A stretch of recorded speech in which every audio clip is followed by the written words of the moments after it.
Hello dear students. आज के इस क्लास में हम हमारा जो चैप्टर 1 हम डिस्कस कर रहे थे उसका सेकंड पार्ट डिस्कस करेंगे, nature and significance of management के बारे में।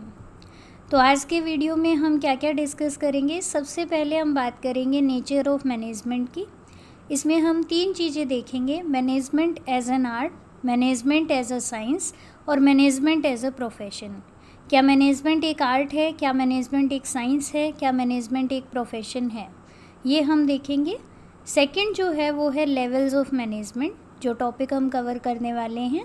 इसमें हम 3 लेवल्स की बात करेंगे, टॉप लेवल, मिडिल लेवल और लोअर लेवल मैनेजमेंट। ये तीनों क्या होते हैं, क्या इनके वर्क होते हैं, ये हम इस लेक्चर में देखेंगे। उसके बाद हमने पहले डिस्कस किया था बच्चों कि मैनेजमेंट एक फंक्शन होता है और उस फंक्शन में 5 स्टेप होते हैं। कौन कौन से? Planning, organising, staffing, directing, controlling. ये 5 फंक्शंस होते हैं। तो इन पांचों फंक्शंस को थोड़ा सा ब्रीफ में हम देखेंगे आज के इस वीडियो में। तो चलिए स्टार्ट करते हैं। सबसे पहला टॉपिक जो हम देखने वाले हैं वो है नेचर ऑफ मैनेजमेंट। देखो, जब भी आपसे पूछा जाए मैनेजमेंट की नेचर क्या है, तो मैनेजमेंट को एक क्वेश्चन आप अराइज कर सकते हो कि मैनेजमेंट को क्या हम एक आर्ट कहें, क्या मैनेजमेंट को हम साइंस कहें, क्या मैनेजमेंट को हम प्रोफेशन कहें। इन तीनों पॉइंट्स को हम एक एक करके डिस्कस करते हैं। सबसे पहले बात करते हैं मैनेजमेंट एज एन आर्ट की, कि क्या मैनेजमेंट एक आर्ट है। अब इसको समझने के लिए आप सबसे पहले आर्ट का मीनिंग समझो। देखो, आर्ट को हम डिफ़ाइन कर सकते हैं, art is skilful and personal application of existing knowledge to achieve desired results. क्या मतलब? जैसे कोई भी आर्ट लगाओ, आप कहते हो कि पेंटिंग करना एक आर्ट है, तो पेंटिंग के अंदर स्किल, मतलब जो पेंट कर रहा है उसके पास स्किल होनी चाहिए और क्या होना चाहिए, पर्सनल एप्लीकेशन होती है वो। मतलब हर एक पेंटर की पेंटिंग अलग होगी, आर्ट अलग होगी। तो आर्ट क्या है? आर्ट मतलब स्किल है और पर्सनल एप्लीकेशन है नॉलेज की। ठीक है, जो नॉलेज आपने सीखी है, आपने पेंटिंग करना सीखा है, अब आप उसकी पर्सनल एप्लीकेशन कर रहे हो, वो आर्ट है। यानी आर्ट के बेसिक फीचर्स क्या होते हैं? पहला फीचर होता है कि आर्ट का कुछ ना कुछ थ्योरेटिकल नॉलेज होगा। जैसे मान लो मैं ये कहूँ कि वाइट कलर में आप रेड डालोगे तो वो पिंक बनेगा। ठीक है, तो ये क्या है? ये एक एग्जिस्टिंग नॉलेज, थ्योरेटिकल नॉलेज है। हर एक चीज़ की, हर एक आर्ट की कुछ ना कुछ थ्योरेटिकल नॉलेज होगी। चाहे आप डांस ले लो, चाहे आप म्यूज़िक ले लो, कुछ भी ले लो, हर एक के अंदर कुछ ना कुछ लिटरेचर आपको ज़रूर मिलेगा। म्यूज़िक के अंदर क्या है कि ये नोट्स होते हैं, ये 7 नोट्स से ये म्यूज़िक बनता है, ऐसे ये म्यूज़िक बनता है, अलग अलग तरह की म्यूज़िक होते हैं, म्यूज़िक फॉर्म्स होते हैं। ठीक है, तो उनका हर एक का लिटरेचर होता है कुछ ना कुछ। ठीक है, उसके बाद क्या होता है? Personalised application. देखो, 2 डांसर्स हैं, क्या वो एक जैसा डांस करते हैं? नहीं। 2 सिंगर्स हैं, क्या वो एक जैसा गाते हैं? नहीं। 2 पेंटर्स हैं, क्या वो एक जैसा पेंट करते हैं? नहीं। 2 टीचर्स हैं, क्या वो एक जैसा पढ़ाते हैं? नहीं। तो यानी कहने का क्या मतलब है कि पर्सनलाइज्ड एप्लीकेशन है। ऐसा नहीं है कि ये चीज़ ऐसे होती है तो ऐसे ही होगी, नहीं। हर एक आर्ट फॉर्म, हर एक आर्टिस्ट की आर्ट अलग होती है। ठीक है, उसके बाद थर्ड पॉइंट है कि मैं आर्ट जो है वो किस पे बेस्ड होती है? प्रैक्टिस के ऊपर बेस्ड होती है। अब कोई भी आर्ट है आप ले लीजिए, चाहे वो म्यूज़िक है, चाहे वो डांसिंग है, वो कैसे आप उसको इम्प्रूव करते हो? प्रैक्टिस के ऊपर इम्प्रूव करते हो। जितना ज़्यादा आप प्रैक्टिस करोगे उतना आप और बेटर होते जाओगे। ठीक है, तो प्रैक्टिस और क्रिएटिविटी के ऊपर आर्ट बेस्ड होती है। तो आर्ट के ये 3 फीचर होते हैं। अब हम ये देखते हैं क्या मैनेजमेंट में ये तीनों फीचर हैं। देखो, मैनेजमेंट की थ्योरेटिकल नॉलेज है क्या? क्या मैनेजमेंट के ऊपर भी लिटरेचर है? बिल्कुल है। आप अभी जो पढ़ रहे हो ये भी तो मैनेजमेंट के ऊपर लिटरेचर है। ठीक है, तो मैनेजमेंट का लिटरेचर अवेलेबल होता है, मैनेजमेंट का लिटरेचर अवेलेबल है और इसके अंदर क्या है? मैनेजमेंट की थियरीज, प्रिंसिपल्स, ये सब दिए हुए हैं। ठीक है, मैनेजमेंट की पर्सनलाइज्ड एप्लीकेशन होती है। पर्सनलाइज्ड एप्लीकेशन मतलब 2 मैनेजर एक तरीके से मैनेज नहीं करते। एक मैनेजर हो सकता है ज़्यादा स्ट्रिक्ट हो कि एम्प्लॉयज़ को 9 बजे आना है तो मतलब 9 बजे ही आना है, उससे पहले आओ, उसके बाद नहीं आ सकते। एक मैनेजर थोड़ा लीनियंट हो सकता है कि कोई बात नहीं, 9-10 तक भी आ गए तो भी चल जाएगा। ठीक है, फिर प्रैक्टिस और क्रिएटिविटी पे बेस्ड होती है। बिल्कुल, मैनेजमेंट आप जैसे जैसे करते जाते हो वैसे वैसे आप सीखते जाते हो। आपके सामने कोई सिचुएशन आएगी, आप उसमें ऐसे मैनेज करते हो, फिर आप उस चीज़ से सीखते हो कि इस तरीके से मैनेज करना फ़ायदेमंद रहा या नहीं रहा। अगर नहीं रहा तो अगली बार आप दूसरी टेक्निक यूज़ करके देखते हो। तो मैनेजमेंट प्रैक्टिस और क्रिएटिविटी पे बेस्ड होती है। तो इसका मतलब आर्ट के जो तीनों फीचर्स हैं वो मैनेजमेंट के अंदर होते हैं, इसलिए हम कह सकते हैं कि मैनेजमेंट एक आर्ट है। आई होप ये पॉइंट आपको क्लियर है। अब हम चलते हैं नेक्स्ट पॉइंट पे। नेक्स्ट पॉइंट है मैनेजमेंट एज अ साइंस। क्या मैनेजमेंट एक साइंस है? अब देखो, पहले वही आपको साइंस का मीनिंग पता होना चाहिए। साइंस क्या है? Science is a systematised body of knowledge. एक सिस्टमेटिक नॉलेज है, ठीक है। क्या बताती है साइंस क्या बताती है? That explain certain general truths और ऑपरेशंस ऑफ जनरल लॉज। देखो, साइंस के अंदर बेसिकली क्या होते हैं? प्रिंसिपल्स होते हैं, ठीक है। वो प्रिंसिपल्स क्या है? जैसे मान लो कि एप्पल जो है वो पेड़ से नीचे गिरा, तो नीचे ही क्यों गिरा, वो ऊपर क्यों नहीं गया? बिकॉज ऑफ ग्रेविटी, ठीक है। ये क्या है? साइंस है। साइंस के अंदर लॉज होते हैं। 2 हाइड्रोजन 1 ऑक्सीजन मिलके पानी बनाते हैं, H2O बनाते हैं। ये साइंस है। अब साइंस के क्या फीचर्स होते हैं? सबसे पहले तो इसकी एक सिस्टमेटिक बॉडी ऑफ नॉलेज है। देखो, साइंस का लिटरेचर है ना, फिज़िक्स केमिस्ट्री मैथ्स आप फिज़िक्स केमिस्ट्री आप पढ़ते हो, बायोलॉजी आप पढ़ते हो, तो ये क्या है? ये इसके अंदर क्या दिया हुआ है आपको? कॉज एंड इफेक्ट रिलेशनशिप होती है कि 2 हाइड्रोजन 1 ऑक्सीजन मिलेगा, ये बनेगा। एप्पल को ऊपर उछालोगे वो वापस नीचे आएगा। क्यों नीचे आएगा? क्योंकि ग्रेविटी की वजह से आएगा। तो साइंस के अंदर क्या होता है? सिस्टमेटिक बॉडी ऑफ नॉलेज है, एक सिस्टमेटिक पूरा लिटरेचर बना हुआ है साइंस का। उसके बाद सेकंड पॉइंट है कि प्रिंसिपल्स बेस्ड ऑन एक्सपेरिमेंटेशन। जो साइंस के प्रिंसिपल्स होते हैं वो एक्सपेरिमेंट्स के ऊपर बेस्ड होते हैं। आप एक्सपेरिमेंट करते हो, आप कोई चीज़ को ऑब्जर्व करते हो। आपने एप्पल ऊपर फेंका, अब आप ऑब्जर्व कर रहे हो कि वो नीचे आया, ठीक है। तो यानी ये क्या है? एक्सपेरिमेंट के ऊपर बेस्ड होते हैं इसके प्रिंसिपल। आपने 2 हाइड्रोजन 1 ऑक्सीजन को मिला के देखा, आपको पता लगा कि पानी बना, राइट। उसके बाद तीसरी चीज़ है यूनिवर्सल वैलिडिटी। यूनिवर्सल वैलिडिटी यानी साइंस के प्रिंसिपल्स हर जगह एप्लीकेबल होते हैं। आप अगर मेरे घर पे एप्पल ऊपर उछालोगे तो भी नीचे आएगा, अगर आप अपने घर पे एप्पल ऊपर उछालोगे तो भी नीचे आएगा, या किसी के भी घर पे एप्पल उछालोगे तो नीचे आएगा, बिकॉज ऑफ ग्रेविटी। तो साइंस का जो प्रिंसिपल है वो हर जगह सेम रहते हैं, हर जगह एप्लीकेबल होते हैं। अब क्या मैनेजमेंट एक साइंस है?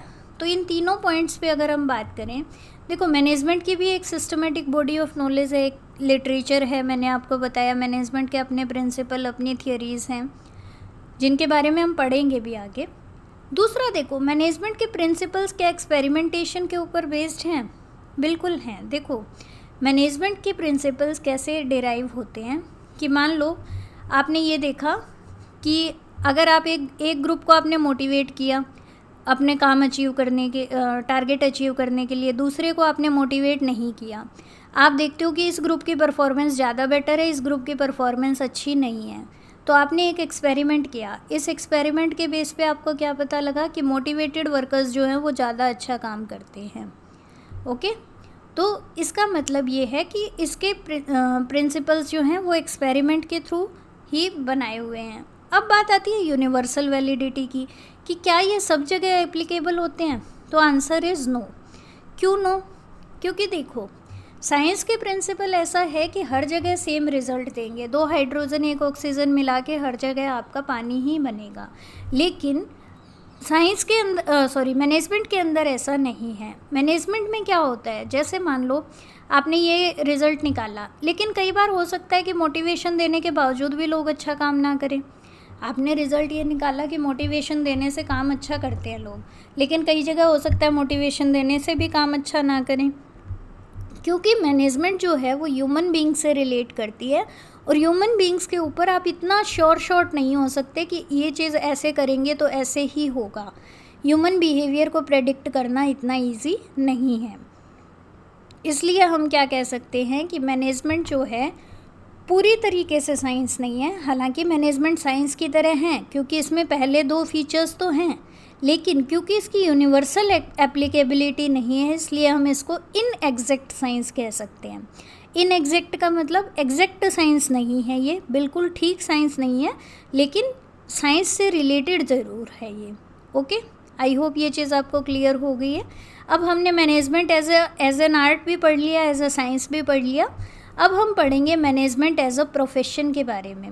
मैनेजमेंट एक प्रोफेशन के तौर पे है या नहीं है, तो वही बात, पहले प्रोफेशन की कैरेक्टरिस्टिक्स की बात करते हैं। प्रोफेशन क्या है? जैसे आपका लॉयर एक प्रोफेशन है, डॉक्टर एक प्रोफेशन है। तो अब हम पहले बात करते हैं, पहला फीचर जो प्रोफेशन का होता है वो है well defined body of knowledge. आपको डॉक्टर बनना है तो आपको एक कोर्स करना पड़ेगा, आपके पास उसका सिलेबस फिक्स्ड है, उसका कंटेंट फिक्स्ड है, राइट। उसके बाद रिस्ट्रिक्टेड एंट्री, क्या हर कोई डॉक्टर बन सकता है? नहीं। ये प्रोफेशन में एंटर करने के लिए आपको कुछ स्पेशल एजुकेशनल क्वालिफ़िकेशन आपकी होनी चाहिए, आपको प्रैक्टिस का सर्टिफिकेट आपके पास होना चाहिए। क्या हर कोई लॉयर बन सकता है? नहीं। उसके लिए आपको LLB या जो भी है आपको करनी पड़ेगी, राइट। उसके बाद प्रोफेशनल एसोसिएशन, देखो हर प्रोफेशन की आप देखोगे ना तो कोई ना कोई प्रोफेशनल एसोसिएशन होती है, जैसे कि ये चार्टर्ड अकाउंटेंट्स की हो गई, या आप एग्जांपल लो तो बार काउंसिल ऑफ इंडिया हो गई, लॉयर्स के लिए है जो। तो ये प्रोफेशनल एसोसिएशन क्या करती है, वो लाइसेंस ग्रांट करती है, वो मेंबरशिप देती है, इस तरीके से काम करती है। Then ethical code of conduct, आपको कैसे बिहेव करना है, आपके प्रोफेशन के क्या एथिक्स हैं। तो हर प्रोफेशन के एथिक्स जो हैं वो रिटन हैं, जैसे लॉयर्स को क्या करना चाहिए, क्या नहीं करना चाहिए, ये उनके एथिकल कोड ऑफ कंडक्ट में मेंशन्ड है। देन सर्विस मोटिव, देखो कोई भी प्रोफेशन है उसका सर्विस मोटिव होता है। जैसे डॉक्टर क्या चाहता है, उसके पेशेंट को अच्छा इलाज मिले, ओके। इसी तरह से लॉयर क्या चाहता है कि उसके जो क्लाइंट है उसको जस्टिस मिले। तो यानी प्रोफेशन के ये कैरेक्टरिस्टिक्स होते हैं। अब हम बात करते हैं क्या मैनेजमेंट में ये कैरेक्टरिस्टिक्स हैं। तो पहला कैरेक्टरिस्टिक तो देखो है मैनेजमेंट में, well defined body of knowledge तो हमने पढ़ लिया कि मैनेजमेंट के अपने प्रिंसिपल, अपना लिटरेचर है, ये well defined body of knowledge management में है। रेस्ट्रिक्टेड एंट्री, देखो अगर आपको मैनेजर बनना है तो आप MBA कर सकते हो, लेकिन ऐसा कहीं नहीं लिखा हुआ कि अगर आपने MBA नहीं की तो आप मैनेजर नहीं बन सकते, राइट। यानी मैनेजर बनने के लिए MBA करना ज़रूरी नहीं है, या कोई भी डिग्री करना ज़रूरी नहीं है, मैनेजर कोई भी बन सकता है। इसका मतलब रेस्ट्रिक्टेड एंट्री वाला कंसेप्ट यहाँ नहीं है। जैसे डॉक्टर बनने के लिए आपको MBBS, BA, MS ये डिग्रियाँ चाहिए, लेकिन मैनेजर बनने के लिए आपको ऐसी कोई डिग्री की ज़रूरत नहीं होती है। यानी ये कैरेक्टरिस्टिक प्रोफेशन की जो है ये मैनेजमेंट में नहीं है। देन प्रोफेशनल एसोसिएशन, देखो एसोसिएशन तो बनी हुई है, लेकिन वो एसोसिएशन जो है,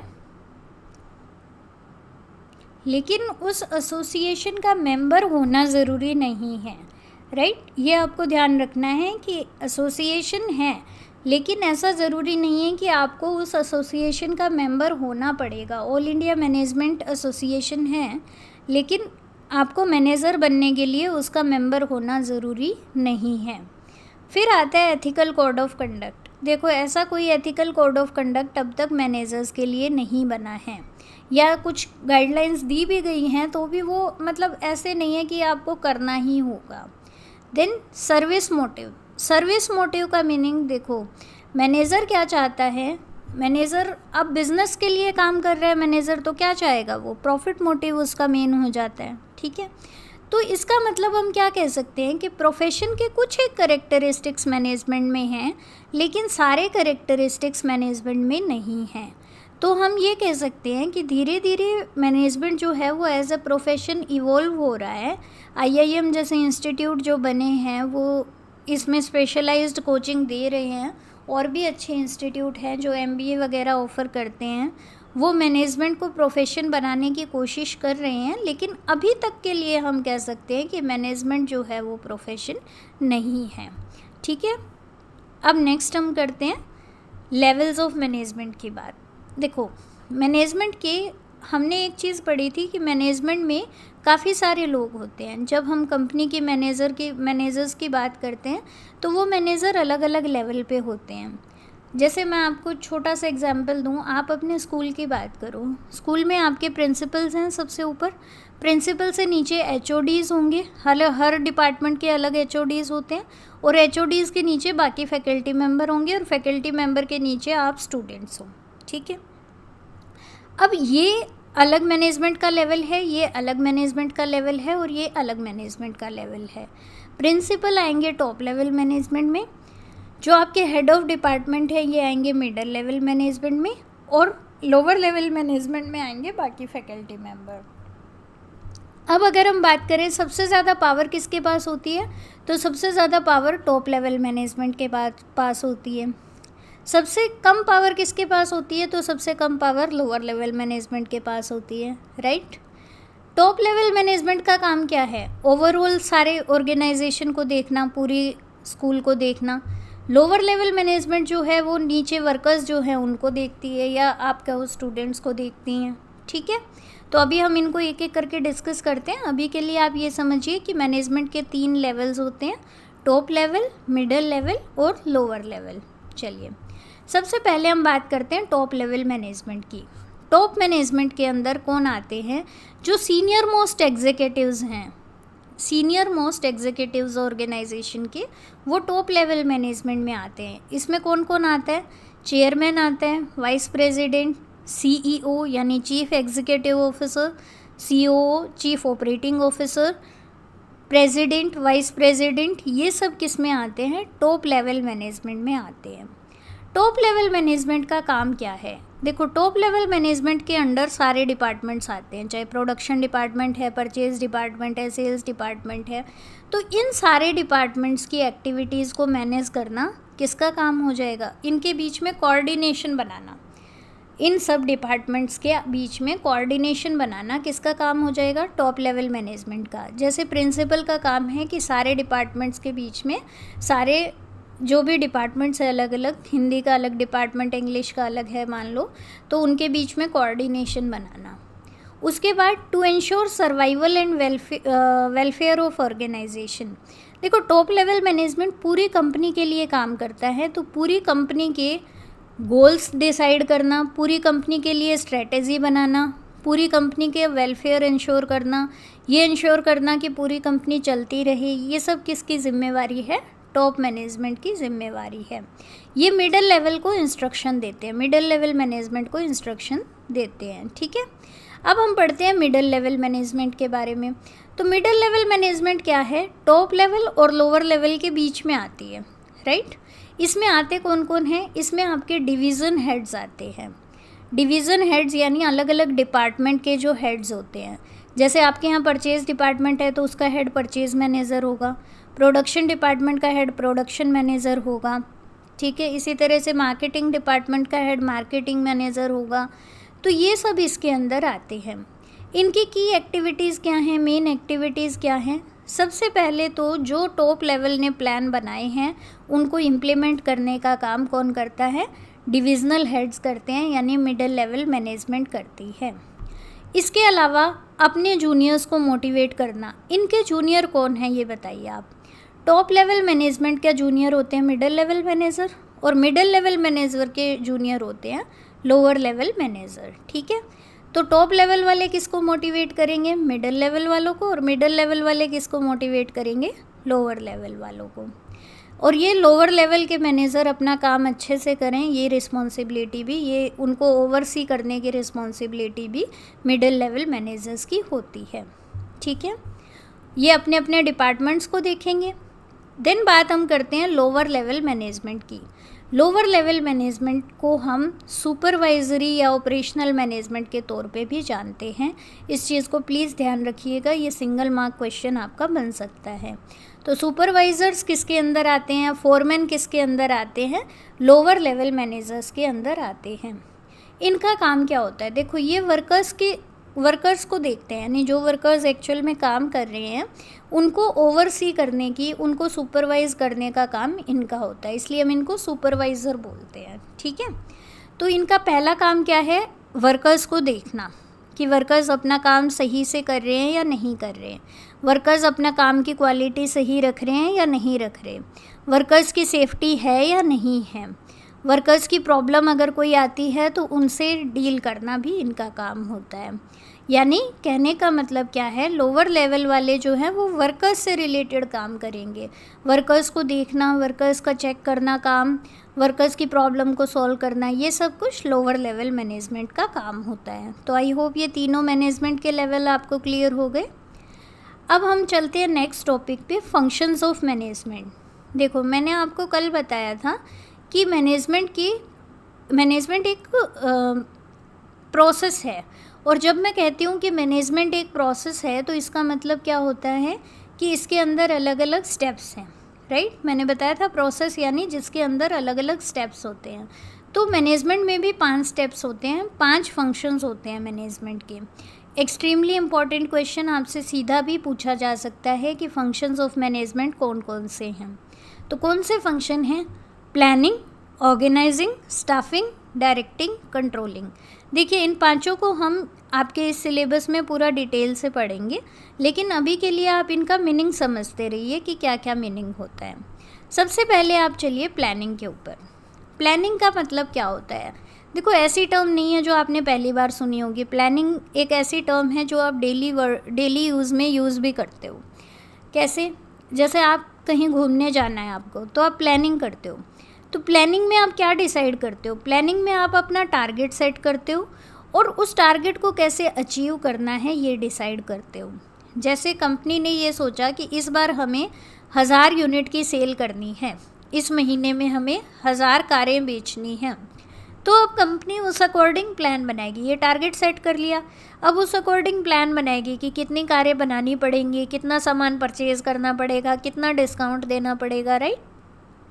तो प्लानिंग का मतलब यही होता है, प्लान प्रिपेयर करना, यानी ऑब्जेक्टिव डिसाइड करना, गोल डिसाइड करना, और उस गोल को कैसे अचीव करना है वो डिसाइड करना, यानी कौन सा काम कब होगा, कैसे होगा, ये सारा कुछ डिसाइड करना किस में आता है? प्लानिंग में आता है। नेक्स्ट हम बात करते हैं ऑर्गेनाइजिंग की। ऑर्गेनाइजिंग के अंदर क्या होता है? हम ऑर्गेनाइजेशन बनाते हैं। अब आप कहोगे ऑर्गेनाइजेशन कैसे बनती है? देखो हम क्या करते हैं, सारी एक्टिविटीज़ जो हमें करनी है उनको ग्रुप कर लेते हैं अलग अलग। जैसे सामान परचेज़ करने से रिलेटेड सारी एक्टिविटीज़ को एक साथ रख लिया, प्रोडक्शन करने से रिलेटेड सारी एक्टिविटीज़ को एक साथ रख लिया, अच्छा मार्केटिंग करने से रिलेटेड यानी एडवर्टीज़मेंट वगैरह करने से रिलेटेड वाले को एक साथ रख लिया। इस तरह से हम ग्रुप बनाते हैं। फिर उस ग्रुप के अकॉर्डिंग हम डिपार्टमेंट बना देते हैं कि ये परचेज़ डिपार्टमेंट हो गया, ये प्रोडक्शन डिपार्टमेंट हो गया, ये आपका मार्केटिंग डिपार्टमेंट हो गया। ऐसे ही आप फाइनेंस डिपार्टमेंट बना सकते हो, राइट। तो आप क्या करते हो, टास्क को आप क्या करते हो, ग्रुप कर देते हो ऐसे। उसके बाद आप पोस्ट बनाते हो कि फाइनेंस डिपार्टमेंट में ये 4 लोग होंगे, 4 पोस्टें होंगी, मार्केटिंग डिपार्टमेंट में 2 पोस्टें होंगी, प्रोडक्शन डिपार्टमेंट में 3 पोस्टें होंगी। इस तरह से आप पोस्ट बनाते हो, ठीक है। और उस पोस्ट की क्या अथॉरिटी, क्या रिस्पॉन्सिबिलिटी रहेगी, यानी कौन सी पोस्ट पे जो पर्सन काम करेगा उसका क्या काम रहेगा, उसके पास क्या पावर रहेगी, उसकी क्या रिस्पॉन्सिबिलिटीज़ रहेंगी, ये हम ऑर्गेनाइजिंग के अंदर कवर करते हैं, ठीक है। तो ऑर्गेनाइजिंग में हम क्या करते हैं, सारे काम को ग्रुप में डिवाइड करते हैं, पोस्ट बनाते हैं और उन पोस्ट की रिस्पॉन्सिबिलिटी और अथॉरिटी फिक्स करते हैं, ठीक है। अभी अगर आपको बहुत ज़्यादा डिटेल में नहीं समझ आ रहा है तो कोई दिक्कत नहीं है, हम ऑर्गेनाइजिंग को भी यानी इन सारे टॉपिक्स को हम अभी डिटेल से डिस्कस करेंगे, ठीक है। नेक्स्ट पॉइंट आता है स्टाफिंग। स्टाफिंग का मतलब है स्टाफ को रखना। इसका मतलब ये है कि finding the right people for the right job, या आप कह सकते हो filling and keeping filled the post with suitable employees. देखो ऑर्गेनाइजिंग जब हमने किया था तो हमने पोस्ट बनाई थी, अब उन पोस्ट को सूटेबल एम्प्लॉयज़ से फिल करना, ये इंश्योर करना कि वो पोस्ट जो है वो पोस्ट पे जो बंदा काम कर रहा है वो बेस्ट होना चाहिए, ठीक है। ये किसके अंदर आएगा, स्टाफिंग के अंदर आएगा। यानी ये इंश्योर करना कि हर एक पर्सन जो है वो अपनी कैपेबिलिटी के अकॉर्डिंग काम कर रहा है। नेक्स्ट आता है डायरेक्टिंग। अब डायरेक्टिंग में क्या क्या चीज़ें आती हैं, डायरेक्टिंग में डायरेक्शन देना यानी सुपरविज़न करना। आप कोई काम कर रहे हो उसको देखना, सुपरवाइज़ करना। कम्युनिकेट करना, एक मैनेजर अपने जूनियर्स से कम्युनिकेट करेगा, ठीक है। कम्युनिकेट करके वो उनको उनके टारगेट बताएगा, उनकी गलतियाँ बताएगा, उनको कैसे इम्प्रूव किया जा सकता है वो बताएगा। देन लीडरशिप, लीडरशिप किस में, लीडरशिप यानी उनको इन्फ्लुएंस करना, मोटिवेशन करना, ये सारी चीज़ें डायरेक्टिंग के अंदर आती है, यानी उनको डायरेक्शंस देना। किनको डायरेक्शन देना? अपने जूनियर्स को डायरेक्शन देना, ठीक है। देखो मैनेजर वही होगा जिसके कोई जूनियर होंगे, अगर किसी के कोई जूनियर ही नहीं है तो वो क्या मैनेज कर रहा है फिर, राइट। देन आता है कंट्रोलिंग। कंट्रोलिंग क्या होता है? कंट्रोल करना, यानी कि कंट्रोलिंग में क्या होता है, हम ये देखते हैं कि हमने जो सोचा था क्या वो अचीव हुआ या नहीं हुआ। अगर हमने क्या सोचा था, मतलब हमने जो टारगेट सेट किए थे, टारगेट हमने कौन से फंक्शन में सेट किए थे? प्लानिंग के अंदर सेट किए थे। तो जो प्लानिंग में हमने टारगेट सेट किए थे, क्या वो टारगेट अचीव हुए या नहीं हुए? अगर नहीं हुए तो उसको अचीव करने के लिए क्या किया जा सकता है? ये सब चीज़ें किसके अंदर आएंगी? कंट्रोलिंग के अंदर आएंगी, ठीक है। तो आई होप ये पांचों चीज़ें आपको क्लियर है। सबसे पहले हमने किया प्लानिंग। प्लानिंग का मतलब क्या होता है कि आप टारगेट डिसाइड करते हो और ये डिसाइड करते हो कि टारगेट को कैसे अचीव करना है। ऑर्गेनाइजिंग में आप क्या करते हो, आप सब काम को ग्रुप में डिवाइड करते हो, पोस्ट क्रिएट करते हो और हर पोस्ट की अथॉरिटी और रिस्पॉन्सिबिलिटी बताते हो। स्टाफिंग में आप क्या करते हो, पोस्ट को फिल करते हो, कैसे लोगों से, सूटेबल लोगों से फिल करते हो। देन हमने किया डायरेक्टिंग, जिसमें आता है डायरेक्शंस देना, मोटिवेट करना, लीडरशिप देना अच्छी। फिर आता है कंट्रोलिंग। कंट्रोलिंग में क्या आएगा, कंट्रोलिंग का मतलब है ये देखना कि जो टारगेट हमने सेट किया था वो अचीव हुआ या नहीं हुआ। अगर नहीं हुआ तो क्यों नहीं हुआ, उसको हम कैसे अचीव कर सकते हैं। तो ये सब कुछ आता है आपका कंट्रोलिंग में। सो आज के इस लेक्चर में इतना ही। अभी थोड़ा सा पार्ट और बचा है, कोऑर्डिनेशन का टॉपिक, वो हम नेक्स्ट लेक्चर में कवर करेंगे।